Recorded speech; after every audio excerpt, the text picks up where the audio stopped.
So this is part two of our podcast series on the Richard riot, where Montreal Canadian great Maurice "Rocket" Richard was suspended for an on-ice incident in Boston that involved a Boston player and some on-ice officials, where he struck not only the player with his stick, but attacked the linesman and knocked him unconscious.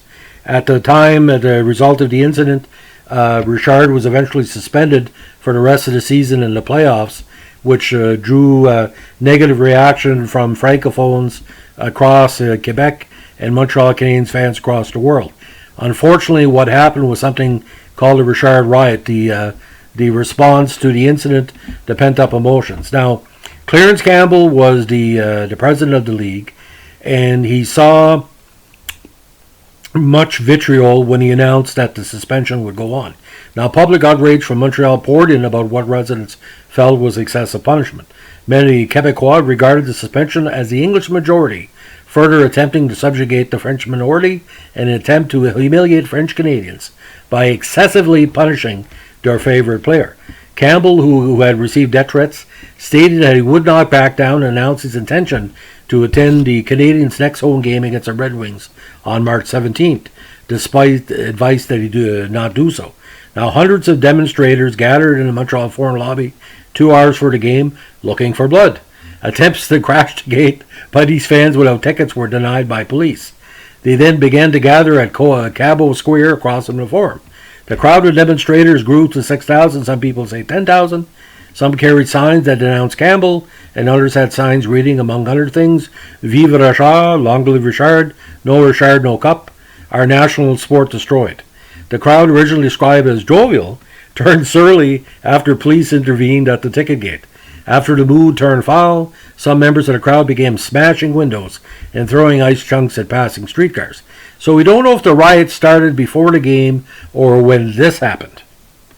Now, the game against Detroit was a battle of first place, but a suspension unsettled the Canadiens. Goalie Jacques Plante later recalled that the game seemed secondary, and that players and officials were casting worried glances at the sullen crowd. Likewise, Dick Irvin said, the people didn't care if we got licked 100-0 that night. Now, midway through the first period, with Montreal already down 2-0, Campbell arrived with 3 secretaries from his office, one of whom he would later marry. The 15,000 spectators immediately started booing Campbell. Some fans began pelting him and his group with eggs, vegetables, and various debris for 6 straight minutes. At the end of the first period, Detroit had taken a 4-1 lead, and the barrage began again. Despite police and ushers' attempts to keep fans away from Campbell, one fan, pretending to be a friend of Campbell's, managed to elude security. As he approached, the fan extended his arm as to shake Campbell's. When Campbell reached out to shake his hand, the fan slapped him. As Campbell reeled from the attack, the fan reached back and delivered a punch. Police then dragged the attacker away while he attempted to kick the NHL president.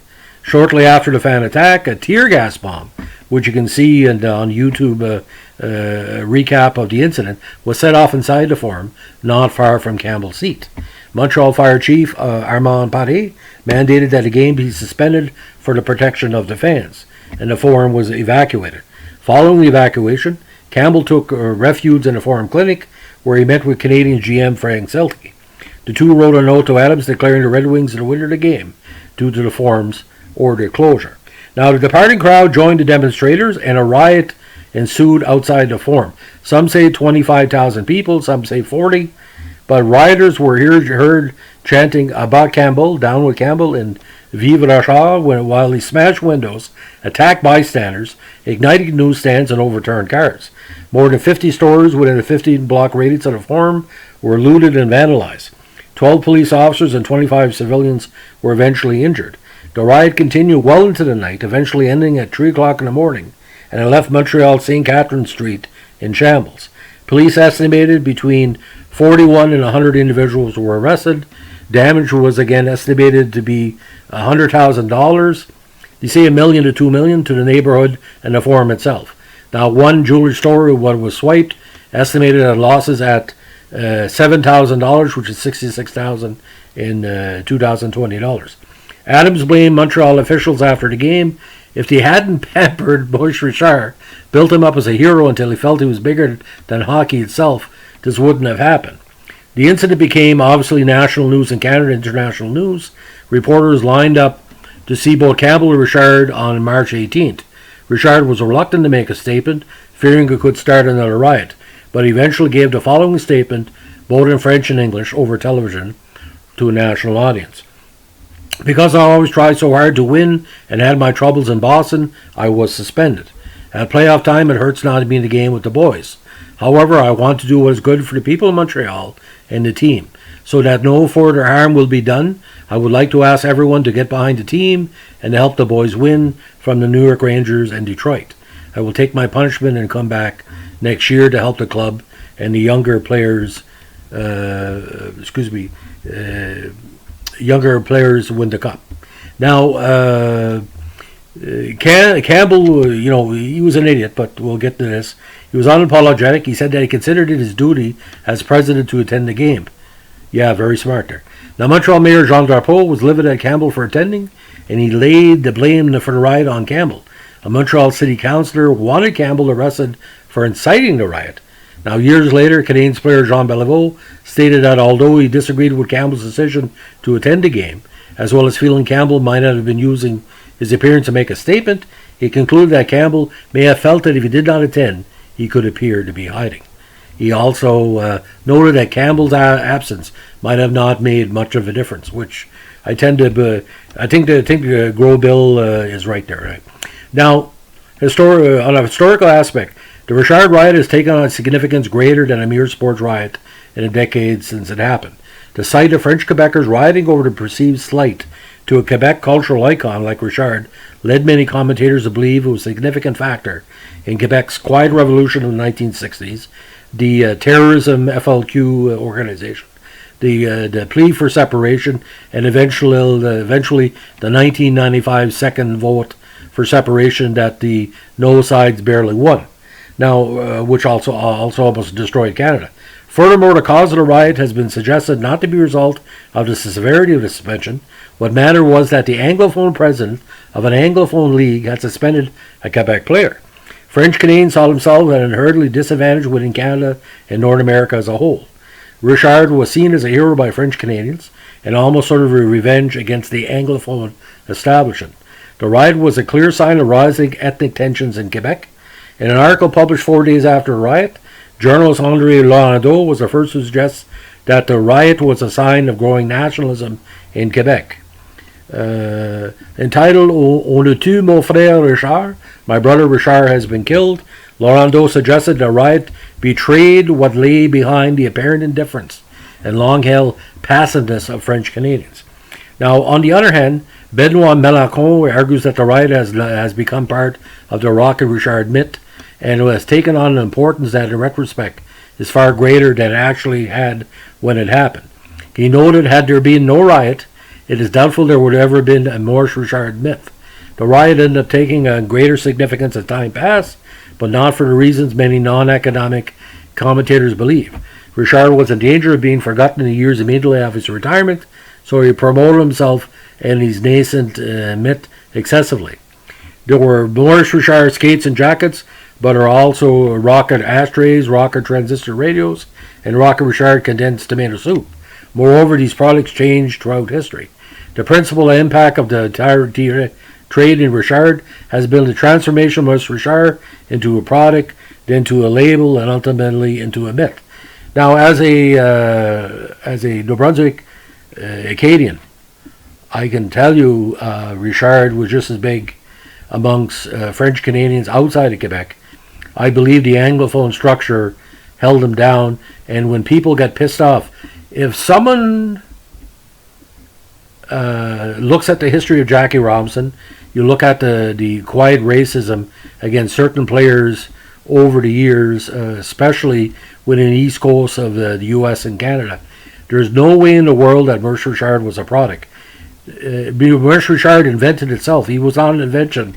He wasn't your typical marquee hero. Now, Roy Dupuis, the movie The Rocket, if you have a chance to watch that, that's the kind of the unofficial biography of Maurice Richard. Dupuis talks about he was a very complex guy. He wasn't straightforward like Guy Lafleur or Jean Beliveau or the Pocket Rocket Henri or even Boom Boom.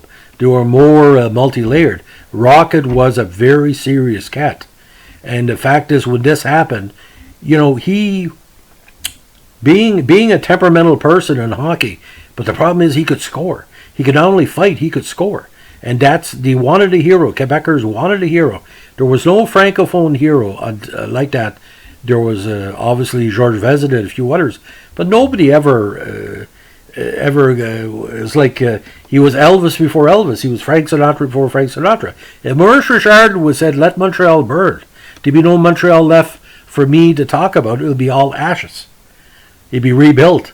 But he could have said, the riots in the States, they're about Rodney King being beaten. When he said, "Don't burn it down," he was mimicking Maurice Richard. That's the impact Maurice Richard had. So you can have all these general opinions, but Maurice Richard meant so much that he became the people and the people became him.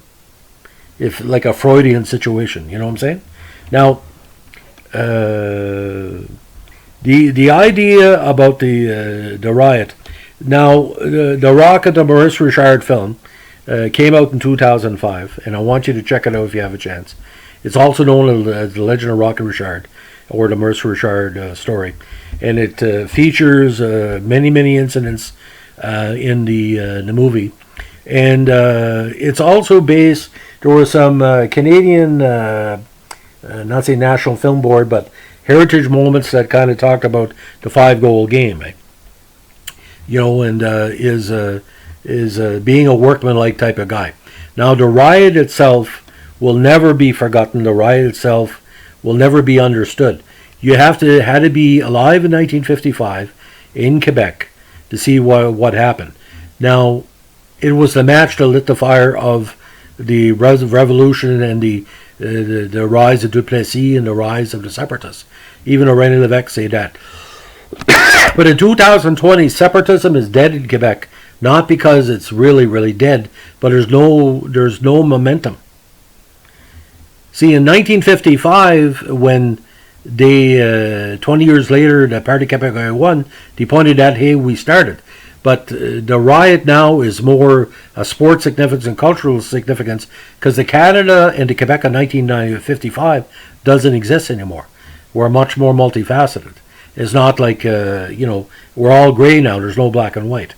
But for me, ladies and gentlemen, Maurice Richard is the greatest Montreal Canadian of all time. But he never got the statistics to back up and prove it, because he was battling so much. But he paved the way for a lot of other francophone players through the year that had it easier. He took the whole burden of that Anglophone structure on his back. When I say Anglophone, it has nothing to do with speaking English or French. The Anglophone corporate structure was motivated by the British and the Americans and international investors. They were just sucking Montreal and Quebec dry. But the problem is, with the separatist movement, they lost focus as well, because it became about the ego of separation, not for the reasons behind it. You can manifest your own destiny, but you can't manifest it by holding other people down. You must seek your own path. And at one point, the separatists were trying to blackmail Canada. We saw that with Jacques Parizeau and Lucien Bouchard. They were trying to diminish francophones outside of Quebec. But if you have a chance, watch the Roy Dupuis movie, watch the YouTube, the documentaries. But for me, like I said, I was not born that would happen. I was born 10 years after. And for the moment I had a thought about being a Montreal Canadiens fan, I knew right away about the riot. I think it was 5-6 years old. Like I said, when you become a Montreal fan, the first thing you remember, or you're taught, is Maurice and what happened, and the hockey sweater, like that book. So anyway, ladies and gentlemen, that's the second part of our podcast of Richard Riot. I think we're ended there, because a lot of people listen to this for the first time. You have no idea that hockey motivated Canada to almost break up. A hockey player in an incident almost caused a whole country to fall apart. That's not going to happen any other time in the history of the world. Sure, you got Donald Trump, but Donald Trump, nobody's going to break up the states. He's a right winger. They weren't breaking up the states because he was fired as the manager of the Red Sox, or the owner of the Seattle Supersonics, or whatever. This is real. Hockey is real. Hockey is life. Have a good day. Bye.